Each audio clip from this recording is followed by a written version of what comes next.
Amados irmãos, inicialmente eu quero ler apenas uma ou duas frases da oração do Pai Nosso. Pai nosso que estais no céu, que todos reconheçam que o teu santo, que o teu nome é santo. Venha o teu reino, que a tua vontade seja feita, aqui na terra, como é feita no céu. Dá-nos hoje o alimento que precisamos. Perdoa as nossas ofensas, como nós também perdoamos as pessoas que nos ofenderam. Pai nosso,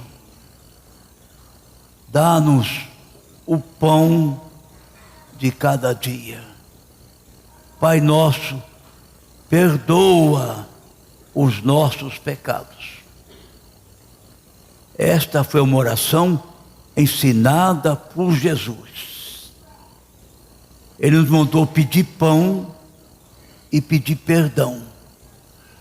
Precisamos tanto de pão como de perdão. Eu sou um entusiasta do perdão de Deus, um grande entusiasta. A primeira razão é porque eu sou um freguês do perdão. Eu busco perdão e recebo perdão. Muitas vezes, não apenas uma ou outra vez, eu sou um usuário do perdão de Deus.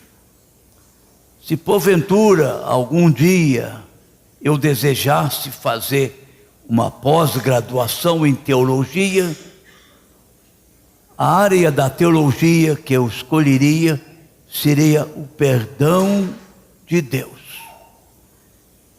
Preparando-nos para a Santa Ceia daqui a pouco, eu quero falar um pouco sobre esse perdão. Especialmente mostrar a função terapêutica do perdão. Vou repetir. A função terapêutica do perdão. O pecado provoca alto nojo. O pecado provoca alto ódio. O pecado provoca alto depreciação. O perdão cura esses problemas desagradabilíssimos, como o alto nojo, o alto ódio e a autodepreciação. Mas antes de discorrer mais precisamente sobre a função terapêutica do perdão, eu quero trazer algumas lembranças para vocês sobre o perdão. Nem todos os humanos sentem necessidade de perdão. Eles não sabem o que é pecado, não conhecem a lei de Deus, a norma imposta por Deus, não são religiosos, são irreligiosos, não têm o menor temor de Deus, de modo geral. Mas há algumas pessoas ao redor do globo que sentem muita falta do perdão de Deus e buscam o perdão de Deus. O perdão de Deus está passando por uma crise muito feia. Quando Jesus mandou os discípulos pregar o evangelho no mundo inteiro, ele mandou pregar o arrependimento e o perdão de pecados. o pastor, o missionário, que não prega o perdão de pecados, não está cumprindo a grande comissão. Hoje, quase não se fala em perdão, mesmo nos arraiais cristãos. Fala-se mais em cura. Hoje, quase não se fala em pecado, fala-se mais em doença. Hoje, quase não se fala em pecaminosidade, fala-se mais em prosperidade. Somos curados, mas não perdoados. Coisa séria. Somos livres do câncer, mas não da culpa. Esta é uma nova mentalidade que está crescendo muito, não só no Brasil, mas talvez especialmente no Brasil, mas no mundo inteiro. Que pena, que desastre, que tragédia. Nós só vamos buscar o perdão de Deus quando nos sentirmos culpados. Quero trazer à lembrança uma palavra de Jesus que ele proferiu no cenáculo, na véspera da sua crucificação. Ele disse que ele mandaria um substituto, outro consolador, que é o Espírito Santo. E disse: quando o Espírito vier, convencerá, não apenas vocês, mas o mundo, do pecado, da justiça e do juízo. Do pecado, daquilo que é errado, da justiça, daquilo que é certo, e do juízo, a consequência de não fazermos o que é certo e fazermos o que... O ministério do Espírito Santo, um deles é fazer isto. As pessoas só se convertem quando são tomadas por essa convicção de pecado. Elas ficam aturdidas quando elas ouvem falar sobre a justiça e o juízo de Deus. Mas não estamos colaborando com o Espírito, não estamos sendo instrumentos do Espírito nesse sentido. Tenho certeza que uma outra convicção que o Espírito gera em nós é a convicção do perdão. Não apenas do pecado, da justiça, do juízo, mas do perdão. A Bíblia fala num pecado sem perdão. Eu quero, a partir daí, dizer que é um pecado sem perdão nós não valorizarmos o perdão e não nos apropriar dele. Não basta saber que Deus perdoa. Nós temos que nos apropriar desse perdão. Nessa semana eu vi uma pessoa aborrecida. Ela estava contente antes, de repente ficou aborrecida.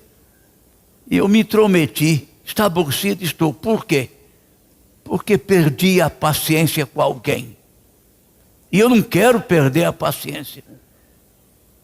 Aí eu, como entusiasta do perdão, eu disse: olha, há uma solução para isso. Não continue aborrecida,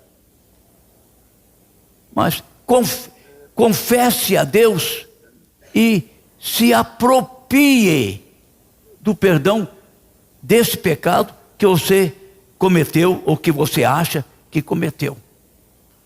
Não prolongue a sua dor.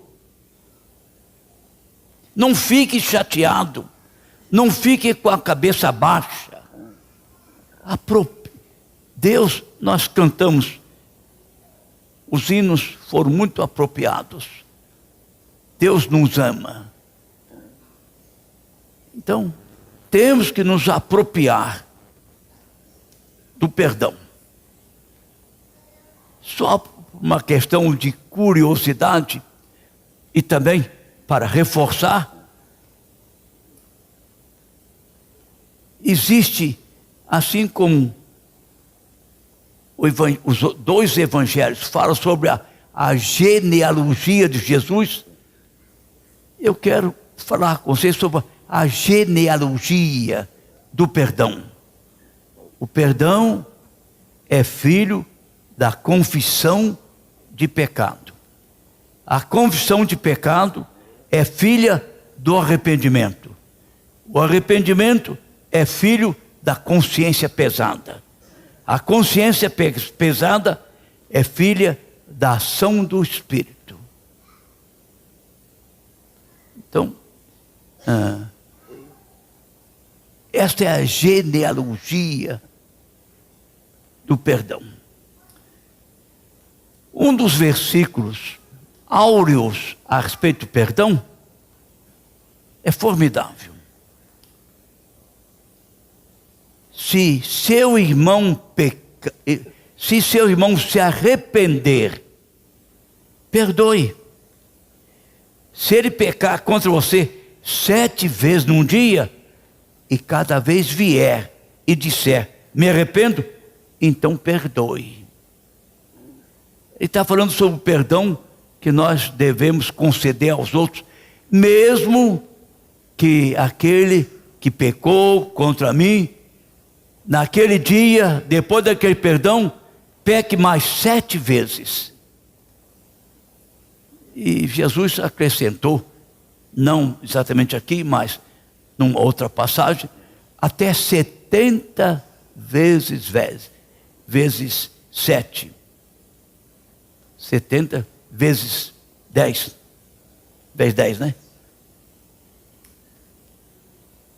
Por que eu acho que esse versículo é o versículo áureo do perdão? É por causa da menção do pecado repetido.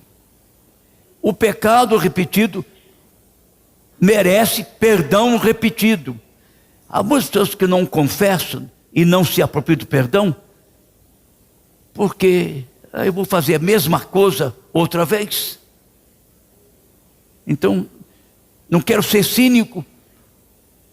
Não deve ser. Jesus deixou uma cláusula. Se a pessoa pecar contra você 7 vezes num dia, mas 7 vezes vier e disser, me arrependo, perdoe. Assim Deus faz conosco. Todas as vezes cometeu o mesmo pecado, mas se eu me arrependo daquele pecado, eu posso pedir perdão e Ele me perdoa. Se Ele manda nós fazermos isso, será que Ele não faz? O perdão de Deus não tem limite.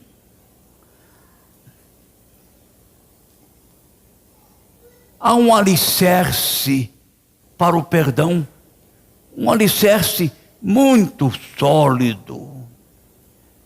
É a expiação realizada por Jesus Cristo na sexta-feira da chamada Semana Santa. O perdão se baseia naquele sacrifício vicário ou expiatório.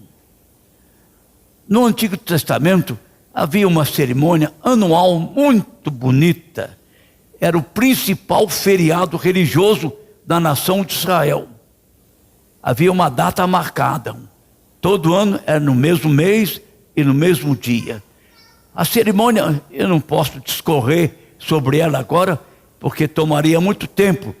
Mas parte da cerimônia, depois de oferecer um sacrifício pelo seu próprio pecado, pelo pecado da família e pelo pecado do povo, o sumo sacerdote colocava ambas as mãos sobre a cabeça de um bode, confessando os pecados do povo. Quer dizer, esse gesto estava transmitindo os pecados da nação, os pecados de cada pessoa para o bode. e o bode era levado para o deserto e deixado lá. Com essa carga, os nossos pecados. No Novo Testamento, não existe mais essa cerimônia. Existe uma cerimônia mais perfeita, que é a ceia do Senhor. A ceia nos faz lembrar. É por isso que João Batista diz: eis o Cordeiro de Deus que tira o pecado e leva para longe. Então, há um alicerce muito sólido para o perdão. Quase terminando essa parte, para começar a falar sobre a função terapêutica do perdão, eu quero chamar a atenção de vocês para uma coisa muito interessante. Existe o verbo expiar com S e o verbo expiar com X. São duas coisas bem diferentes. Ambas, Deus faz ambas. Expiar com S é olhar, observar. E Deus nos observa. Por exemplo, lá em Ezequiel, há uma passagem incrível. Deus levou Jeremias até o templo, mandou que ele abrisse uma parede, arrebentasse essa parede, porque do lado de lá havia um cômodo secreto, que as autoridades de Jerusalém estavam usando para adorar imagens. Havia pinturas até de cobras, e aqueles homens importantes estavam adorando esses ídolos, dizendo: não se preocupem, o Senhor não nos vê, o Senhor não nos vê. Deus está mostrando isso a Ezequiel. Eles acham que eu não estou vendo, eu trouxe você vê. Então Deus espia com S, Deus enxerga. Quanto mais depressa nós acreditarmos nisto, mais cuidadosos seremos com a nossa conduta. Porque pode ser que eu consiga esconder da sociedade, da igreja, do conselho, da esposa, do esposo, dos filhos, dos pais. É bem possível. Muita coisa é feita por aí que nós não sabemos. Algumas coisas sobre a corrupção dos nossos políticos estão sendo trazidas à tona agora com surpresa para quase todos nós. Mas ainda há muita coisa escondida da sociedade, da família, mas não de Deus. Então, respeitemos essa possibilidade. Deus espia com S, mas graças a Deus existe o verbo espiar com X. O que é espiar com X?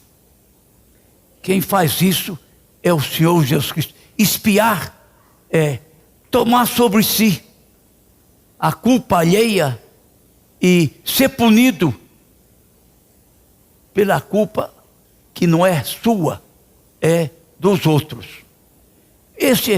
Esta é a súmula do Evangelho.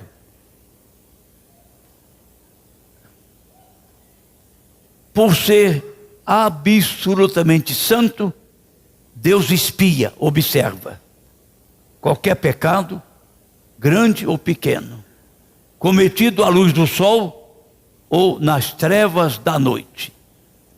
Por ser absolutamente gracioso, Jesus espia com X, perdoa qualquer pecado, grande ou pequeno, cometido à luz do sol ou nas trevas da noite.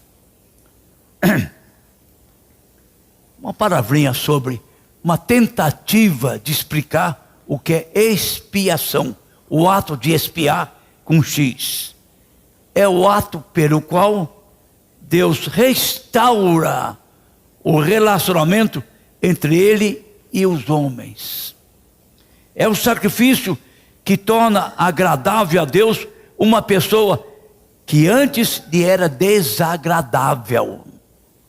É aquela ação que acalma a cólera de Deus e o torna propício e agradável ao homem.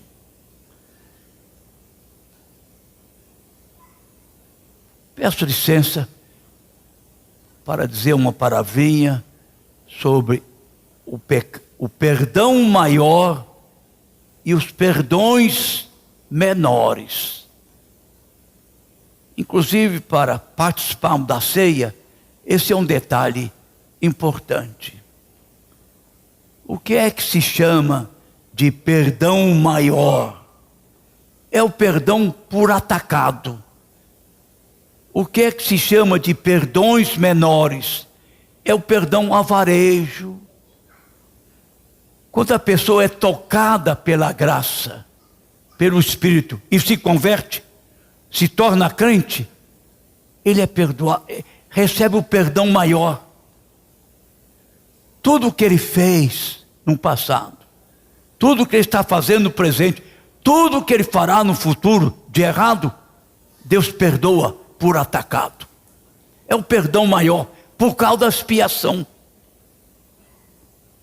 Talvez alguns tenham ficado meio preocupados. Deus não perdoa apenas os pecados do passado? Não. Do presente e do futuro. Tudo por causa da cruz, por causa do sangue. Tudo. A expiação é perfeita. Esse é o perdão maior. Os perdões menores, viu? É o perdão diário. Ó Deus, dá-nos o pão de cada dia e o perdão de cada dia. São os perdões menores que aquela pessoa que eu citei obteve por ter perdido a paciência com outra. É o perdão do pecado eventual. Você não planejou, mas aconteceu. É o perdão do pecado repetido. É o perdão cometido sem querer. É o perdão cometido por querer.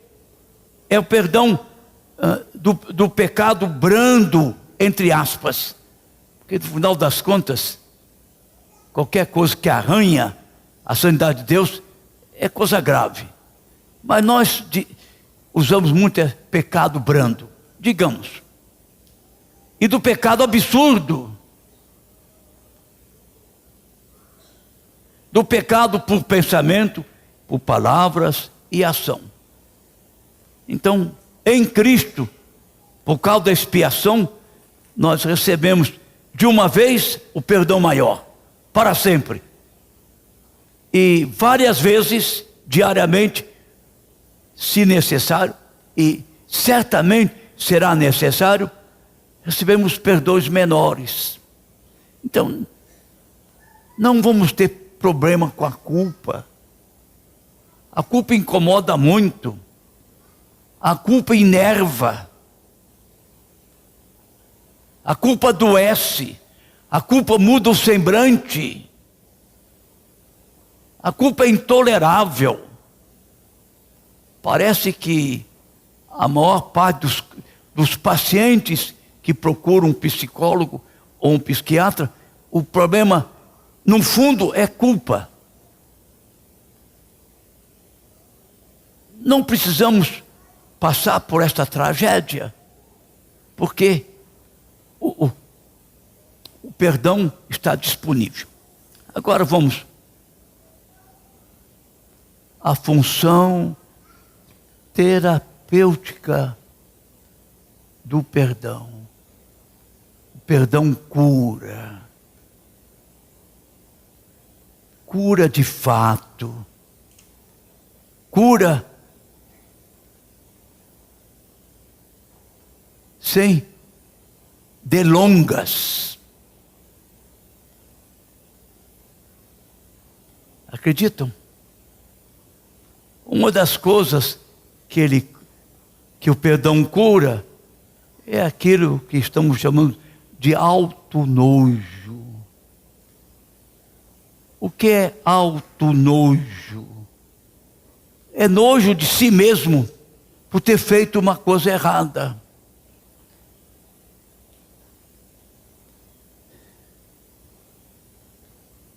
Vou ler alguns versículos. Isaías 1:6. Da ponta dos pés até o alto da cabeça, nada está bem.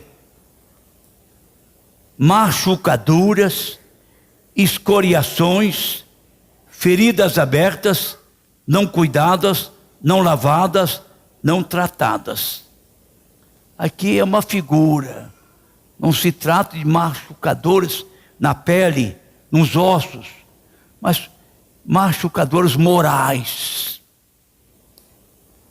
Feridas morais ainda abertas, não cuidadas, não lavadas, não tratadas. Ainda Isaías, todos nós nos tornamos impuros. Todas as nossas boas ações são como trapos imundos. Então, o pecado mancha a nossa alma. Daí, como consequência, o autonojo. Mas vou ler mais alguns textos. Ezequiel 36. Borrifarei água limpa sobre vocês e os purificarei de todos os seus ídolos e de todas as coisas nojentas que vocês têm feito. Alguns dos nossos pecados são mais nojentos que outros.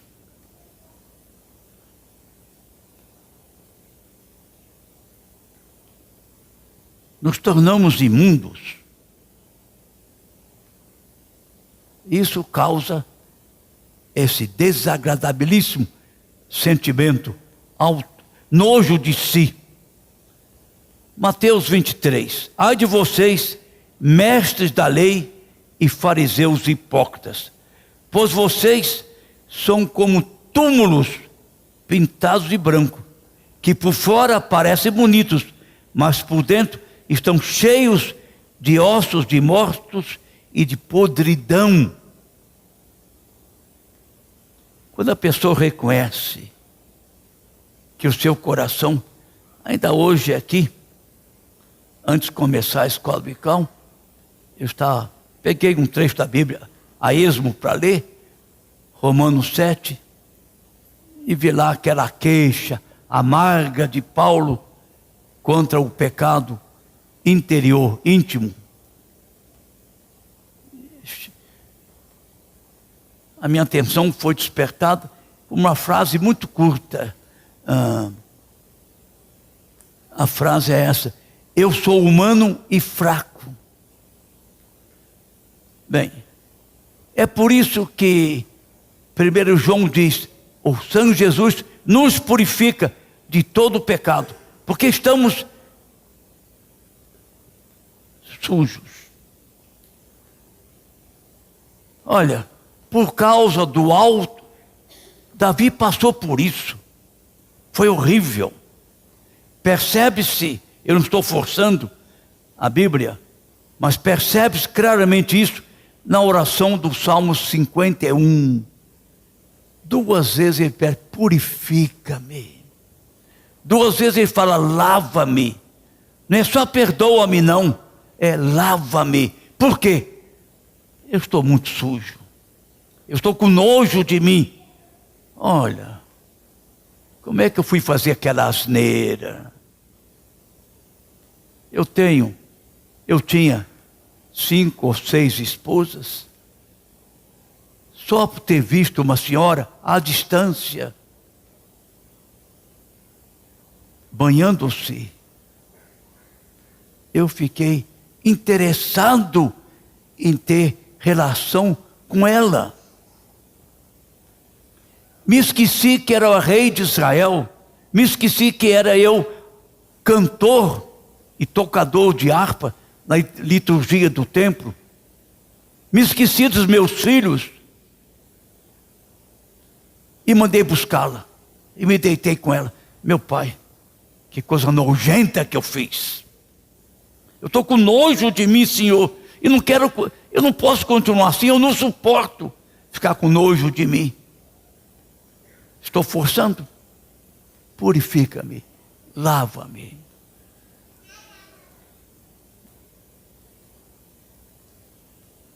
O alto nojo pode deixar a pessoa desesperada. Quando eu era rapazinho, eu nunca me esqueço de um sermão do meu pai, ele também era pastor. Ele contou a história de um trecho de uma peça de Shakespeare. Então, uma mulher da elite ajudou o marido a matar um candidato ao trono, para ficar no lugar dele. Ela ajudou. Foi um assassinato a duas mãos, dela e do marido. Mas depois disso, ela teve essa experiência do alto nojo. A mão ficou suja de sangue. Ela lavava uma vez atrás da outra, e sentia a mão continuava melada de sangue. E ela, na peça poética, né, ela diz: nem os perfumes da Arábia tiram o cheiro, a sensação de sujeira nas minhas mãos. Deve haver muita gente aqui em Viçosa e no mundo com essa sensação de alto nojo, tornando-se doentes mentais. E há uma solução para isso: a ação terapêutica do perdão. Davi experimentou em seguida o perdão. E não só o perdão, mas do PP, perdão e purificação. O PP estão juntos em outras passagens da Bíblia, especialmente em 1 João. Se confessarmos os nossos pecados, Deus é fiel e justo para nos perdoar e nos purificar, nos livrar do alto nojo. Vejam como é necessário não apenas crer no perdão, mas se apropriar do perdão. Esse sentimento doloroso vai desaparecendo aos poucos, ou em alguns casos, dependendo da fé da pessoa, desaparece na hora. Mas eu mencionei outro problema, não apenas alto nojo, mas agora alto ódio. Será que existe tal coisa? Você odiar-se a si mesmo? É claro que existe, por causa do pecado. Você tem tanto remorso de ter cometido. Às vezes o pecado feriu não só você, mas a família, a igreja, o reino de Deus. Então você tem ódio de você.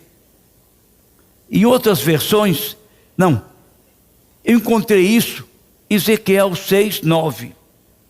Eles odiarão a si mesmos por causa das suas maldades e das coisas nojentas que fizeram.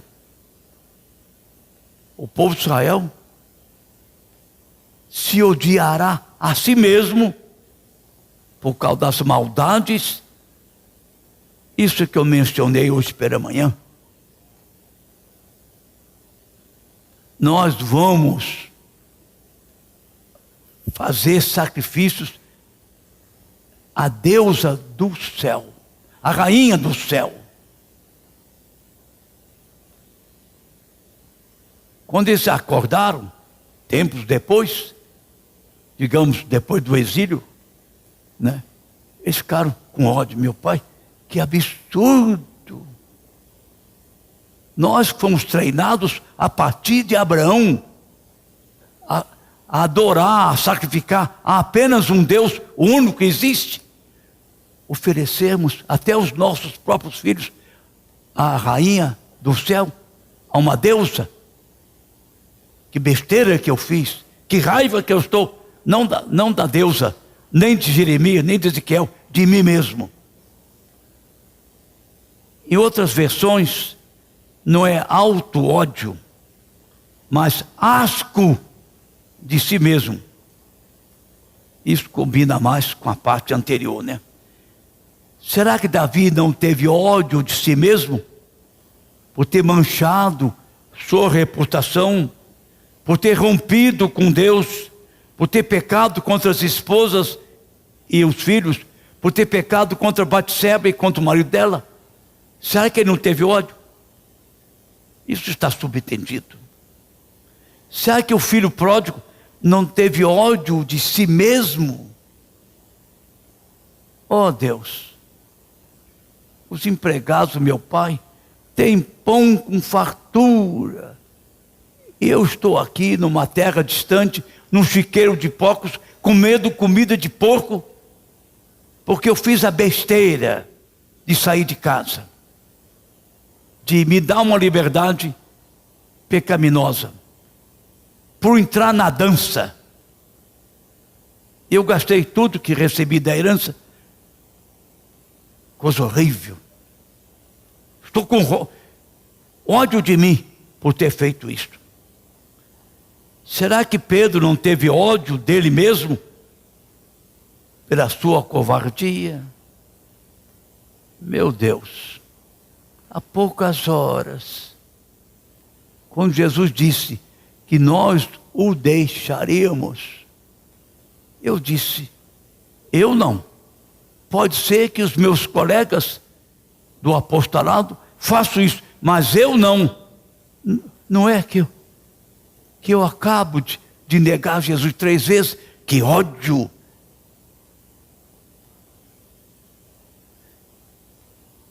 Aqui está o exemplo talvez mais dramático. Será que Judas não teve ódio de si mesmo por sua loucura? O auto-ódio é um perigo. Sabe por quê? Que quando alguém odeia alguém e não se contém e dá asas a esse ódio, essa pessoa pode até matar aquela de quem ele tem ódio. No caso, eu não posso garantir, mas o caso de Judas parece que foi esse.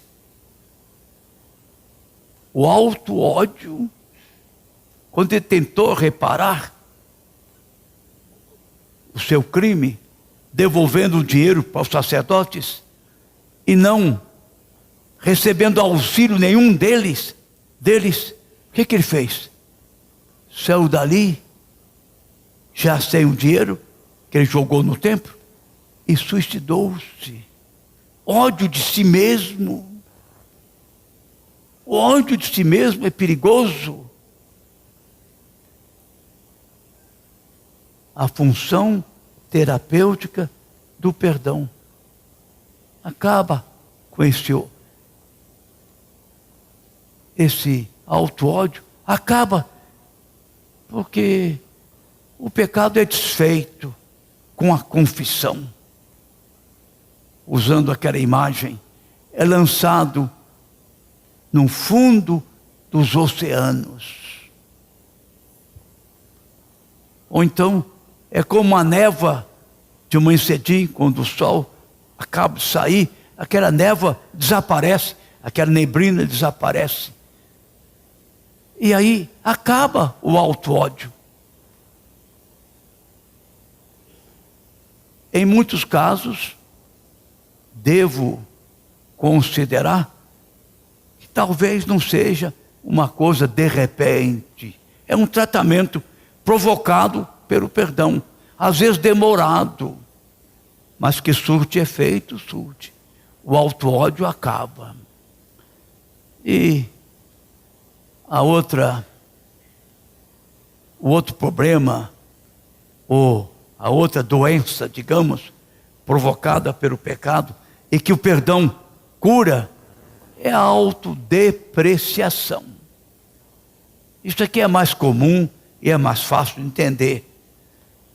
O que é autodepreciação? Você perde o cartaz diante de você mesmo.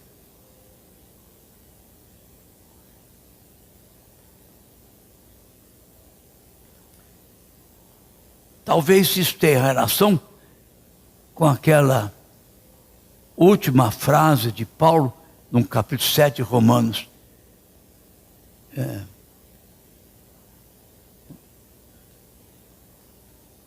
Que desesperado, hein? Ainda bem que eu tenho uma cola aqui pertinho de mim, né? Que desventurado homem eu sou. Eu tão importante, fariseu dos fariseus, estudei com um Galileu. Não facilita, por favor, me obriga a pensar.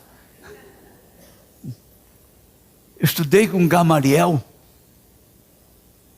tenho uma boa origem, uma boa posição, mas olha, que miserável homem que sou, ou que desventurado homem que eu sou. Foi uma depois de considerar tudo o que ele considerou num capítulo 7, qualquer pessoa ficaria com esse problema de autodepreciação. Porque o problema é sério.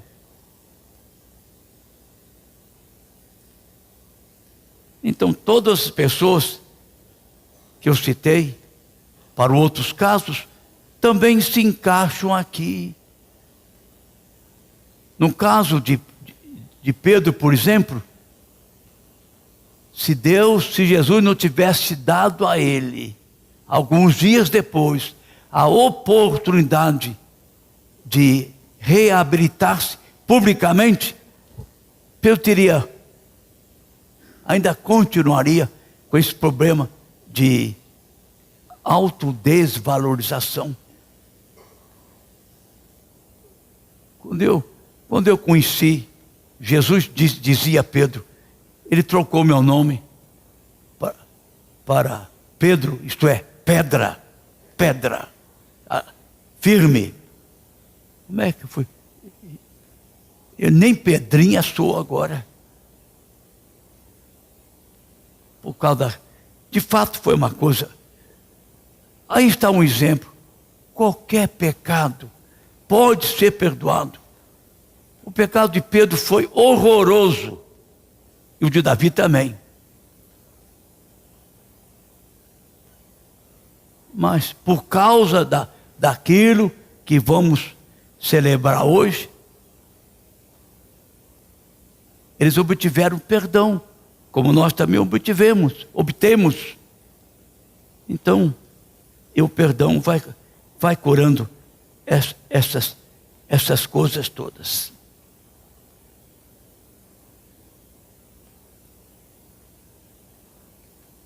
Que tal o perdão? Bom? Aleluia!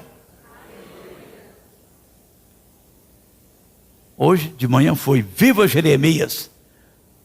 Hoje é viva o perdão. Viva a expiação. Gosto muito de vocês, ouviu? Gosto muito de vir aqui. Gosto muito dos pastores. Só não gosto muito do presbítero Marçal. Estou mexendo com eles. Ele tem sido um companheiro formidável. Me levou várias vezes ao Palmital para nós falarmos aos dependentes químicos que são tratados ali. Que Deus nos abençoe. Amém.